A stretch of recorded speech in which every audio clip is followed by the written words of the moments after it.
Welcome to Medical Ocean. Today we will discuss Unit 1 Fundamental of Nursing Semester 2 KMU new slide. उसमें हम पढ़ेंगे component of nursing diagnose. Nursing diagnose हमने पढ़ा था, तो आज हम उसके कंपोनेंट्स पढ़ते हैं कि नर्सिंग डायग्नोज जब हम बनाते हैं तो उसमें कौन कौन से कंपोनेंट्स की नीड होती है, तो उसको हम आज देखते हैं। नर्सिंग डायग्नोज है 3 कंपोनेंट। उसके हमारे साथ 3 कंपोनेंट्स होते हैं। नंबर 1 द प्रॉब्लम स्टेटमेंट और डायग्नोस्टिक लेबल, जो उसको मसला होता है, प्रॉब्लम होता है, उसको हम लेते हैं। Second etiology, related to factor और रिस्क फैक्टर, क्यों उसको ये मसला हुआ है या क्यों मसला आने वाला है, तो उसको हम इटियोलॉजी कहते हैं। 3 साइन सिम्टम और डिफाइनिंग कैरेक्टरिस्टिक्स, साइनिंग सिम्टम हो या डिफाइनिंग कैरेक्टरिस्टिक्स, तो हमारे पास 3 हुआ।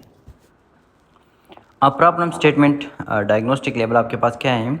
It describe the patient health status or response to health problem. ये आपके पास हेल्थ स्टेटस या रिस्पांस करता है हेल्थ प्रॉब्लम्स को। For which nursing therapy is given, जिसके लिए नर्सिंग थेरेपी हम देते हैं। The purpose of diagnostic level is to direct the formation of client goals and desire outcome. ये हमारे पास क्या करते हैं? डायग्नोस्टिक लेवल डायरेक्ट करते हैं formation of client goals and desire outcome, client के गोल्स और डिज़ायर आउटकम को।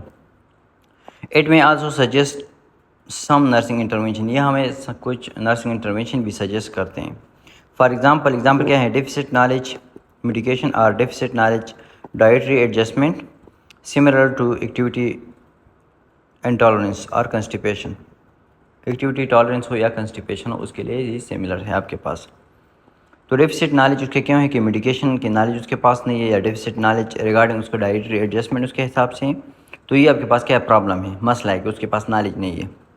या एक्टिविटी इंटॉलरेंस है, वो एक्टिविटी टॉलरेट नहीं कर सकता है, कोई काम नहीं कर सकता है, जैसे कुछ भी काम करता है तो उस पर सांस फूलना स्टार्ट हो जाते हैं। इटियोलॉजी या रिलेटेड रिस्क फैक्टर आपके पास क्या है हमारे पास? अब इटियोलॉजी हमारे पास क्या है? The etiology component of a nursing diagnose identify cause of the health problem. ये क्या करता है? आइडेंटिफाई करता है cause of the health problem. Health problem की काज को क्या करते हैं? आइडेंटिफाई करते हैं। These are the causative factors that have influenced the client actual or potential response to the health problem। यहाँ पे आपके पास या एक्चुअल मसला होगा या पोटेंशियल मसला होगा हेल्थ के रिलेटेड। क्यों एक्चुअल या पोटेंशियल मसला होता है? इसलिए एक्चुअल या पोटेंशियल मसला होता है क्योंकि इसी के थ्रू हम क्या करते हैं, ये चीज़ें हम करते हैं। तो ये आपको पता होना चाहिए कि एक्चुअल और पोटेंशियल प्रॉब्लम उसमें क्या है, या कौन सा तरीका आपके पास है जो एक्चुअल या पोटेंशियल प्रॉब्लम उसमें आ सकता है। अच्छा, अब क्या है? एटियोलॉजी एक्टिविटी इंटॉलरेंस, तो उसको मसला था, क्या था? प्रॉब्लम था। उसको रिलेट करते हैं हम किस चीज़ के साथ? उसकी एटियोलॉजी के साथ। रिलेट टू जनरलाइज वीकनेस, उस क्या होती है? जनरलाइज वीकनेस उससे होती है। क्या होती है? जनरलाइज वीकनेस होती है। Or obesity or sedentary lifestyle. Obesity या सेडेंट्री लाइफस्टाइल या जनरलाइज वीक, 3 तरीक़ों से उसकी क्या होगी? एक्टिविटी इंटॉलरेंस होगी। अब आपने देखना है कि इस मरीज़ को क्या मसला है। वो सेडेंट्री लाइफ उस लाइफ को कहते हैं कि उसका कोई काम नहीं, ऑफिस में बैठा है या घर पे बैठा है, उसका कोई चलने फिरने का काम नहीं, उसको हम क्या कहते हैं? सेडेंट्री लाइफ स्टाइल कहते हैं। ओबेसिटी मोटापा है, सही। ओबेसिटी आपके पास क्या है? उसका BMI, सही। BMI उसका क्या है? नॉर्मल से ज़्यादा है, उसके हाइट और वेट के हिसाब से। थर्ड उसकी वीकनेस है, जनरलाइज वीकनेस है, उसको स्ट्रोक हुआ है या कोई और मसला है, उसकी वजह से उसको क्या है? जनरलाइज वीकनेस है। तो ये आपके पास एक डायग्नोज के 2 कंपोनेंट्स बन गए। या कंस्टिपेशन अगर आपने लिया, related to inadequate fluid intakes और इनएडिक्वेट फाइबर इनटेक। 2 वजह से कंस्टिपेशन होती है, आप फाइबर नहीं लेते हो या आप फ्लूइड नहीं लेते हो। अगर आप फ्लूइड और फाइबर दोनों लेते हो तो फिर आपको कंस्टिपेशन के मसले नहीं आ सकते हैं। अगर आप नहीं लेते तो फिर आपको कंस्टिपेशन के मसले आ सकते हैं। तो ये भी आपके पास सेकंड हो गया। क्या हुआ? सेकंड हो गया। तो ये आपको याद रखना चाहिए और आपको उसमें पहचानना चाहिए कि 2 टाइप्स ऑफ नर्सिंग आपको बनेंगे। अब थर्ड इसके साथ हम इंटर रिलेट करेंगे। डिफाइनिंग कैरेक्टरिस्टिक्स, जो साइन सिम्टम है कैरेक्टरिस्टिक्स, उसको हम थर्ड में लेते हैं। उसमें क्या है? Defining characteristics are the cluster of sign and symptoms that indicate the presence of a particular diagnostic level or health problem. ये आपके पास डायग्नोस्टिक लेवल या पर्टिकुलर प्रॉब्लम को हाईलाइट कर देता है। Fluid volume deficit related to decrease oral intake, fluid volume deficit है related किस चीज़ के साथ? ओरल इनटेक उसका कम हुआ है। मैनिफेस्टेड बाय ड्राई स्किन और म्यूकस मेम्ब्रेन। मैनिफेस्ट किस चीज़ के, ड्राई स्किन है या म्यूकस मेम्ब्रेन उसकी वजह से, ड्राई म्यूकस मेम्ब्रेन हो या ड्राई स्किन हो, उसके पास इंटरनल म्यूकोस उसका बहुत ज़्यादा ड्राई है।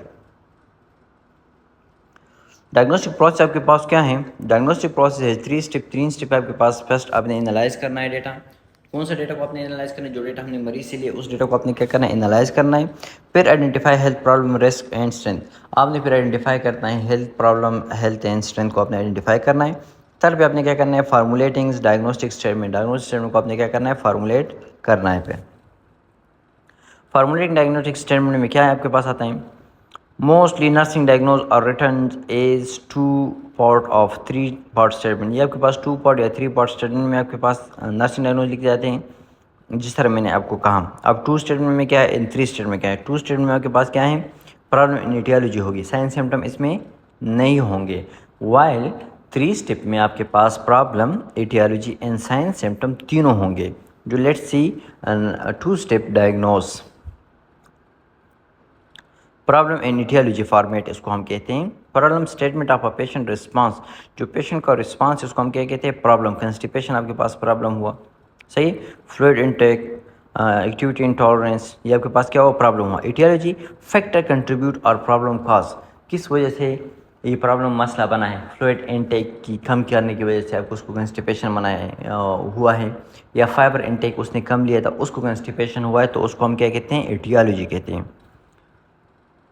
Activity intolerance related to generalize body weakness और ओबेसिटी, जिस तरह मैंने आपको प्रीवियस एग्जांपल दिया था कि 2 स्टेट में एक्टिविटी इंटॉलरेंस का मतलब यही है कि एक मरीज़ आपके पास है, वो कोई काम नहीं कर सकता है। जब वो मरीज़ काम नहीं कर सकता, क्यों नहीं कर सकता है, रिलेट है जनरलाइज वीकनेस और ओबेसिटी की वजह से वो कोई काम नहीं कर सकता है, या लिमिटेड काम करते हैं, तो उसको हम क्या कहते हैं। अच्छा, फार्मूलेटिंग डायग्नोस्टिक स्टेटमेंट आपके पास क्या है, बेसिक 3 पार्ट स्टेटमेंट आपके पास है। It is also called as problem, etiology and sign symptom, उसको हम कह सकते हैं, इंक्लूड करते हैं। Problem statement of the patient response, etiology factor contribute to or probably cause of these responses, and third sign symptom defining characteristics evidenced by the clients, for example patient related to etiology is, सही। अब ये हमारे पास क्या हुए, 3 statement diagnose हुए। अब हम different between nursing and medical diagnose, अक्सर लोगों के माइंड में ये चीज़ आता है कि हम नर्सिंग करते हैं तो हमारा डायग्नोज क्या होता है और मेडिकल का डायग्नोज क्या होता है, उसमें थोड़ा सा डिफरेंस है। क्या डिफरेंस है, 2 टेबल्स आपके पास, इसमें आपको क्लियर हो जाएगा। नर्सिंग डायग्नोज क्या, it is a statement of nursing judgement and refer to the condition that nurse are license to treat. ये आपके पास क्या एक स्टेटमेंट है नर्सिंग जजमेंट की, किस चीज़ की, नर्सिंग जजमेंट की। And refer to the condition that nurse are license to treat, ये आपके पास एक कंडीशन है जिसमें नर्स क्या करता है, वो ट्रीट करता है, उसके पास लाइसेंस होता है। दूसरा मेडिकल डायग्नोस है, it is made by physician, ये किसने बनाया है, फिजिशियन ने बनाया है।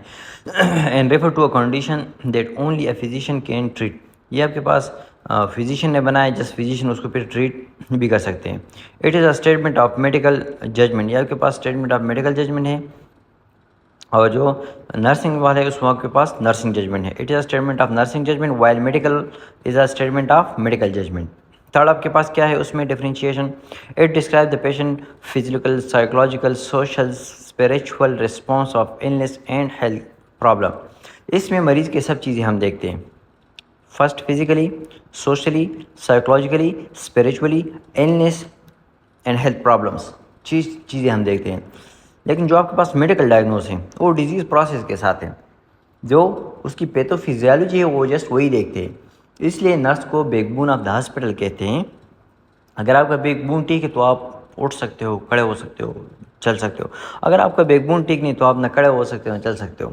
यहाँ हमारी कम्युनिटी में ये चीज़ें नहीं होती, सोशो कल्चर या साइकोलॉजिकल स्पिरिचुअल रिस्पॉन्स ये लोग नहीं देखते। लेकिन 90% डिजीज़ जो आपके पास है वो इन चीज़ों की वजह से होते हैं। 10% आपके पास पैथोफिजियोलॉजी होती है, अदरवाइज़ ऑल डिजीज़ आपके पास उस तरह होते हैं। आज से अगर आप कहो कि मैं कल स्कूल नहीं जा सकता, मैं बीमार हूँ, तो आप नहीं जा पाओगे, आप बीमार रहोगे।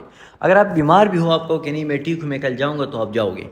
ये आपके माइंड से 70% मेरे ख्याल में डिजीज़ जो है वो माइंड के रिलेटेड है। सही। जो 30% है वो आपके पास पैथोलॉजिकल डिजीज़ होते हैं, अदरवाइज सब माइंड के गेम्स है, माइंड रिलेटेड डिजीज़ होते हैं। अच्छा, नेक्स्ट हम पढ़ते हैं the response vary among individual. Response vary करता है इंडिविजुअल में। The response are fairly uniform from one client to another. एक जैसी भी सबको डायबिटिक है, सही। लेकिन नर्सिंग में क्या होता है, वो इंडिविजुअल के डिफरेंट मसले होते हैं। अब दो मरीज़ है आपके पास, दोनों को डायबिटिक है, लेकिन एक का मसला कम हो, एक का ज़्यादा होगा, सही। तो ये उसमें चेंजेस आ सकते हैं। Next, the patient nursing diagnose change as the client response change. जैसे पेशेंट का डायग्नोज चेंज होता है, उस तरह रिस्पॉन्स भी उसका चेंज होता है, तो डायग्नोज भी चेंज होगा।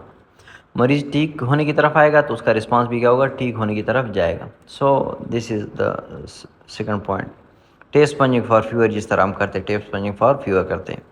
अब nursing are obligated to carry out physician prescription treatment. Nurse क्या करते हैं, वो जो प्रिस्क्राइब मेडिसिन लिखती है वो उसको लगाते हैं मरीज़ को। डिपेंड फंक्शन करते हैं tablet paracetamol 500 for fever. Paracetamol देती है फीवर के लिए, लेकिन अगर आपको कोर्सपंजिंग आपने किया उससे ठीक हो तो फिर पैरास्टामोल की नीड नहीं है, सही। फीवर क्या है आपके पास, ये नहीं है कि एक मरीज़ को फीवर तो आप हर मरीज़ को उसको प्रवास भी दे दो और साथ में उसको एंटीबायोटिक भी दे दो। यहाँ पे आजकल हमारी कम्युनिटी में होता है। Ceftriaxone is not the sign of fever, सही। या ceftriaxone injection is not the treatment of fever. ये फीवर की ट्रीटमेंट नहीं है। फीवर आपके पास एक साइन है। साइन का मतलब क्या है कि आपको एक शो अप करते हैं कि हाँ आपकी बॉडी के अंदर कोई मसला चल रहा है। आप एक्टिव रहो, अपनी बॉडी की इन्वेस्टिगेशंस कर लो कि क्या मसला चल रहा है। फीवर का यही मतलब है। अब हर मरीज़ जिसको भी फीवर है आप उसको अगर सिफ्राजोन इंजेक्शन लगा तो ये गलत है, गलत माल प्रैक्टिस उसको हम कहते हैं। गलत प्रैक्टिस जा रहा है आजकल कम्युनिटी में, उसको रोकना चाहिए। तो इस मीन्स आप पहले इन्वेस्टिगेशंस कर लो, अगर आपको नीड है तो आप कर लो, लगाओ सिफ्राजोन, फिर उसका डोज भी पूरा करना चाहिए। नहीं है तो मत कर लो, कोई ज़रूरत नहीं है। वायरल इन्फेक्शन से भी आपको टेम्परेचर हो सकता है। सिफ्राजोन का वायरल में क्या रोल है, ज़ीरो रोल है, नहीं है रोल, सही। तो इस वजह से आप लोगों को क्या करना चाहिए, चीज़ों को करीब से देखना चाहिए। Next, definite nursing medical ineffective breathing pattern asthma, उसको अस्थमा है तो यहाँ पे हम क्या लिखेंगे उसके लिए, इनफेक्टिव ब्रीथिंग पैटर्न हम लिखेंगे। उसको क्या सेरेब्रोवास्कुलर एक्सीडेंट है, यहाँ पे हम लिखें एक्टिविटी इंटॉलरेंस है। क्या है, एक्टिविटी इंटॉलरेंस है। उसको एक्यूट पेन है, यहाँ पे हम क्या लिखें, अपेंडिसाइटिस की वजह से एक्यूट पेन हो सकता है।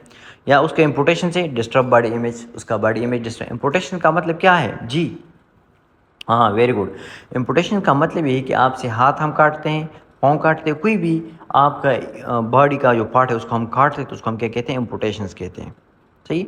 तो ये हमारे पास नर्सिंग डायग्नोस कंप्लीट हुआ। तो उसको आप लोग देख लो, अस्थमा के लिए इनफेक्टिव ब्रीथिंग पैटर्न्स, सेरेब्रम। हम प्लानिंग पढ़ेंगे, क्या पढ़ेंगे, प्लानिंग पढ़ेंगे। प्लानिंग में आपके पास क्या है, is the third phase of the nursing process.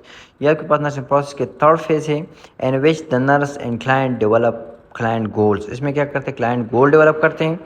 Desired outcomes in nursing strategies to prevent, reduce, or elevate the client's health problems. Client health problems को हम highlight करते हैं इसमें. It is the process of formulating client goals and designing the nursing interventions required to prevent, reduce, or eliminate the client health problems. Plannings involve decision making and problem solving. Involve होता है decision making and problem solving में। अच्छा, types of आपके पास planning है।